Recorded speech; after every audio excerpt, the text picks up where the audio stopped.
Hello,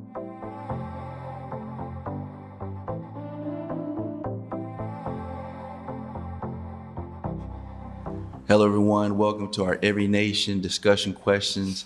My name's Shino. I'll be your host. What we do on this show is we try to dive in a little bit deeper and answer the questions about the sermon that was preached previously. We are in our sermon series, For God So Loved the World. And last week, we talked a little bit about being broken and what that means. Also, as you're joining us, you can join this YouTube channel by subscribing and pressing the link button down at the bottom. But today, as we continue to dive into this discussion, I have a few questions to ask some friends here. One in particular that I know well. I'll get to that later. Right now, we got Canile and we got Anne-Marie that'll be joining us and being part of this discussion. So my first question I have, and I'll start with you, Canile. Have you ever visited another nation or country? What personal adjustments did you have to make to fit in, to be accepted? And what was the importance of that? Yeah, to answer, yes, I have visited another nation, countries. And, as I was thinking about this, I've been to South Africa, I've been to Nicaragua, I've been to Ecuador and different things. But when it comes to making adjustments to fit in and connect with people, I actually think about the time when I visited a faraway nation called Canada. Mm-hmm. And I went to visit, my family and I went to visit my brother who was living up there in a small town at that time called Guelph in Ontario. And so I remember being told that people there are very friendly and so very engaging. And I'm a native New Yorker, born and raised in New York all my life. And you're used to just walking down the street, minding your business, not really speaking to people, just keeping your head down, staying focused. Like if you engage people, that's when you could get into some things that you don't want to get into. So, but I remember walking down the street in my brother's neighborhood and just walking by people who lived there. And they would stop and they would stop and say, "Hey, hello, how are you?" And they have a smile on their face, and they're just standing there, waiting to have a conversation. And my first inclination is just to keep moving, because that's what I'm used to. But that's the thing that really stuck out to me is that I realized that was a time where the adjustment I had to make was to be willing to engage with people, to be willing to slow down. Especially as a New Yorker, to slow down and talk, which is not something you really do with strangers in New York City. But just to be willing to engage, and I think that's important specifically because that's just a way really to connect with people. It's good, because depending on where you are or the culture of that location, there's different ways different customs and ways that are observed that's like proper just to how to connect with people. Yeah. And so, I think about that and why it was important to just kind of adjust was just to kind of have like a heart or attitude that I'm not just here, just to be all about me and, do what I want to do, or for my agenda, but to know that just out of respect and just to be able to connect with people and meet them where they are. So good. So, yeah. I think about the message that was preached. It was the woman at the well. And, one of the highlights was how radically and Jesus was in connecting with her, and here she was, a woman coming to the well alone. Women didn't come to a well alone. So there was some suspicions about that. And then all of a sudden, here he is being a rabbi. Rabbis didn't talk to women. And then being Jewish, here he was talking to a Samaritan woman. And so, we're talking about just how God connected, with this woman. And he had an agenda. And so it was a cultural thing, but he was willing to go across the grain, just like you said, Canile, to connect with that person. Mm-hmm. So, Anne-Marie, I asked you the same question, visiting in other countries, and what personal adjustments did you need to make to do that? Yeah, so it was China. It's kind of like the wild, wild west out there. So at the time, I used to spend a month in China for work. So you better believe that I should know the basics of a hi and a bye, a please and a thank you. But I had to educate myself into learning about their culture and learning about a little bit of the basics of their language. And there was kind of a bit of pressure on me because I'm Asian and they automatically assume that you're Chinese. But they also knew that you're not from there, that you're also a foreigner.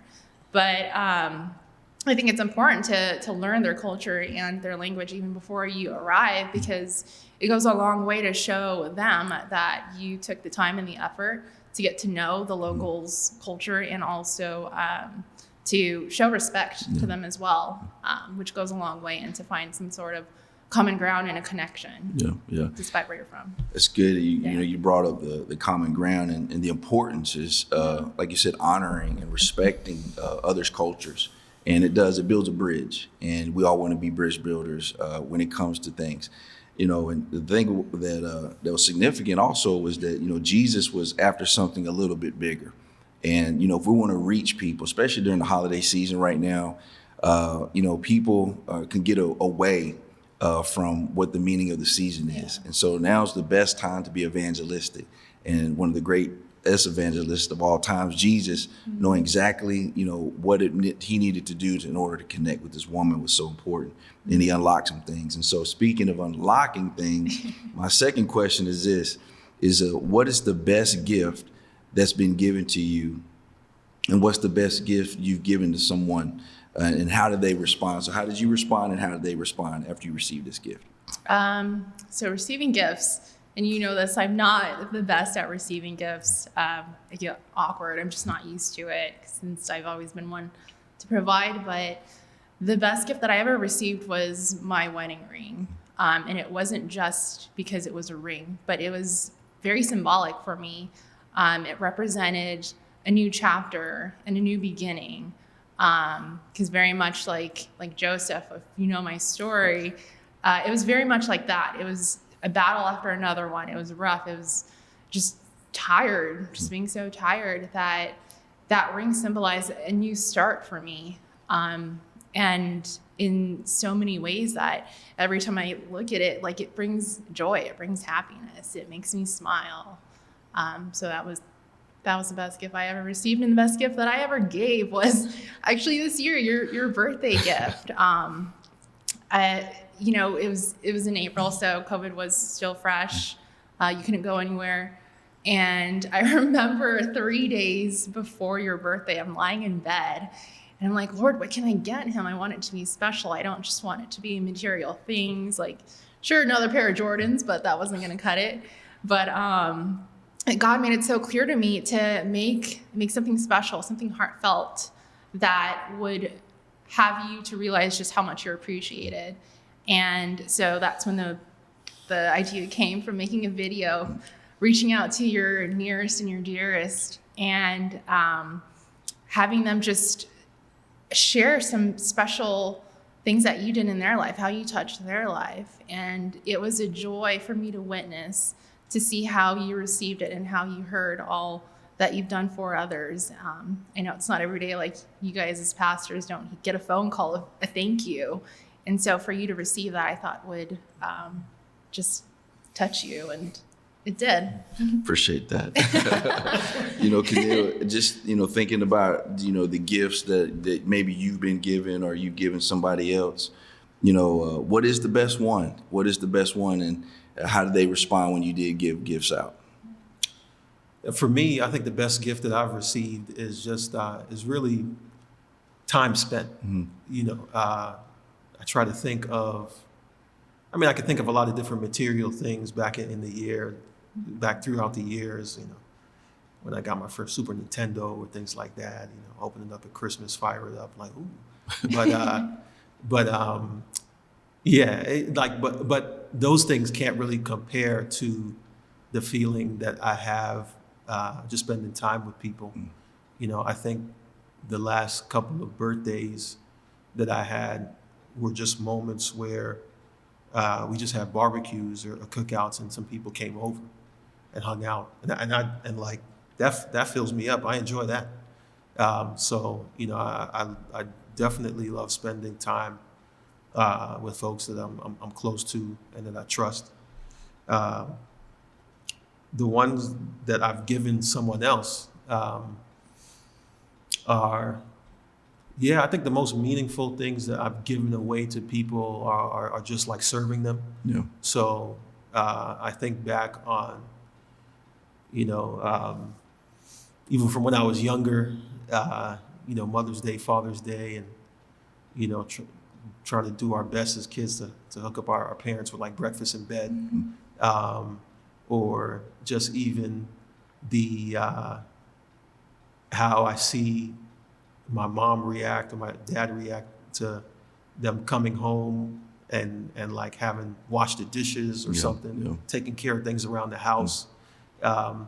It's interesting that I realize that speaks to them even more so than like something expensive that I could buy. Serving people, I've always had a heart to do that too. So whether it's just like, helping someone out at a time of need, or, helping share a meal with someone.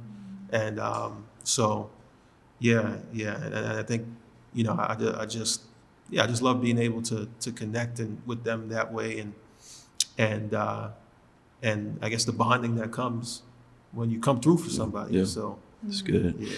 It's funny because as we're talking about this and you go back to the sermon that was preached, Jesus spent time with the woman at the well. The disciples left, he's there by himself, and he's going, into a deep conversation with her to the point where he touches something.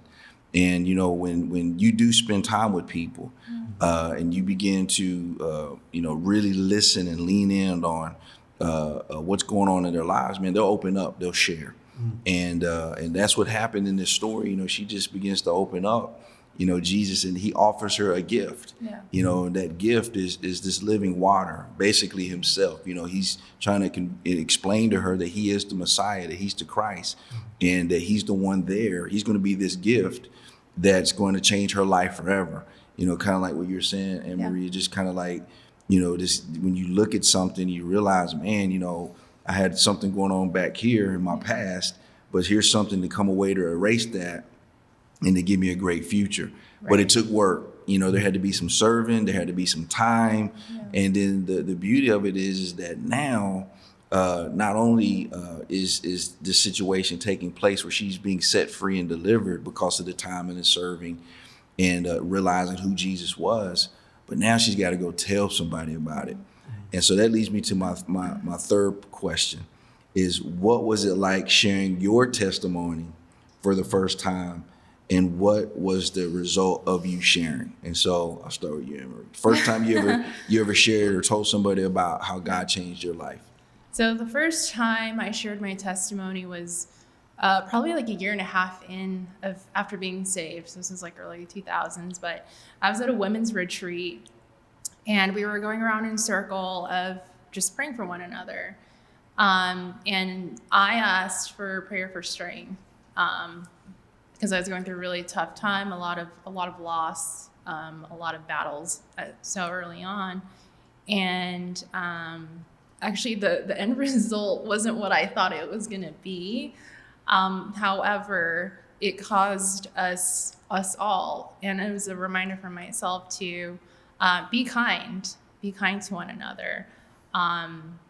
There's two girls, if I remember correctly, there were two women who came up to me and just apologized and repented for judging me without knowing me. And my first initial reaction was, I was confused because I was taken aback, like there I was in tears. But it was a reminder that be kind and just always show the fruits of the Spirit to anyone you meet, because you don't know what battle they're fighting. That's good. And that was a good reminder for me, because it was almost like I was being put to the test as well of my faithfulness to God and how I was going to respond to an apology like that. But I knew it was genuine. And like Joseph, like I had to take that posture as well to forgive them and to love on them despite whatever they thought. So good. Yeah. Canile, first time you had to share your testimony, and what was the result of it? Yeah, I've shared my testimony so many times with just being involved with like campus ministry and things like that. You're always, but I think I remember the first time back in like 2007 when God really met me and spoke to me and kind of just blew my mind for like just really hearing God for the first time and really seeing and sensing and beginning to understand his presence and what a relationship with him would be like. The first time, the first time I shared my testimony was after it. Like I was in a conference when all that happened, in our old campus harvest conferences, and I remember I went out into the hallway. The first person I called was my mom. So I was just like, man, this just happened. God spoke to me, and I was just going and going, and like I look back and I'm like, wow, I really must have been fired up to share all that. But even beside that, I remember on the bus ride back, that was probably like the main, like we had everybody would come up and just share their experiences from conferences, share their testimony, and so I remember sharing mine. I remember sharing it like multiple times, but I remember that first time sharing that, and one of the biggest results of that was just kind of like a knitting together. Yeah. Like it was a moment where it felt like we were, because since we were just sharing like one after the other, it felt like a moment where we were just kind of like, okay, wow, we're like locked in, like God is moving in our lives. We're growing. God is speaking to us in different ways. Our lives are being changed, or we're learning what it means to grow and to walk with God, have a relationship with him, and even just who Jesus is and the cross, what that means to us personally. So it was kind of like, okay, we're starting to get locked in, and let's pursue this together. Yeah. And let's and even like on our campuses, like let's proclaim this together. Yeah. And share this with others and pull other people in. So that was one, probably my first time, and it really was a moment that just kind of linked us, that led to us like feeling like, man, we're on mission together. Yeah, that's great. When you think about the woman at the well, and her story, the reason I'm going with this is because, when God unlocked her, in a sense, when he did the miracle and, she began to realize who he was. And man, the first thing she did is she went back to tell everybody. And it's amazing how she wasn't worried about, how the story goes. She had multiple husbands, and the one she was with wasn't hers. And, all this baggage, she was just so happy that, man, she's free now. She's free from her past, and that she met the Messiah. And, hearing you tell your stories, it reminds me a lot of just kind of some of her posture, how she went back and the whole town came to know Jesus because of what God did for her. So like, Canile, what you're saying is like, you go back to your college campus and you're linked with people now. People are like, man, I gotta be a part of that. If God can do it for Canile, he can do it for me. And then, there's probably people that'll try to judge us of our past. I assumed you were this way or that way. Cause I the first time I shared my testimony, I was so terrified that, man, is anybody even going to believe me because of the history the baggage that I brought? But the result of it, just like yours, people did repent. People did all of a sudden, man, I want to be a part of what you're doing at the time as an athlete. And people do want to join in and participate and be a part of something bigger than them when they hear about the power of God, what he's done in your life. And so the thing that I've taken from our time talking and just the story that we just pulled from here, the woman at the well, is that God is radically in love with the broken. That he can fix anything that's broke. And we are a broken people. We're in a broken society. And God wants to come in and heal. And there's no greater time than to be healed right now during this season. We're going through a lot of stuff right now, individually and corporately. Right. And if we allow Jesus to come in and to cut against the grain of society, just like he did here, he came in, he didn't care, about anything. He didn't care about her past. All he wanted to do is set her free. And so God really wants to set us free. And, the questions that you've answered, I'm hoping that people on the other side of this camera will be set free as well. Because if God can do it for you too, he can do it for them on the other side of this camera. Yeah. And so thank you for joining us today. Please continue to follow us on YouTube. Also, you can check us out on Facebook and Instagram. Have a blessed week, and continue to follow us in this sermon series, For God So Loved the World. Thank you so much for joining us.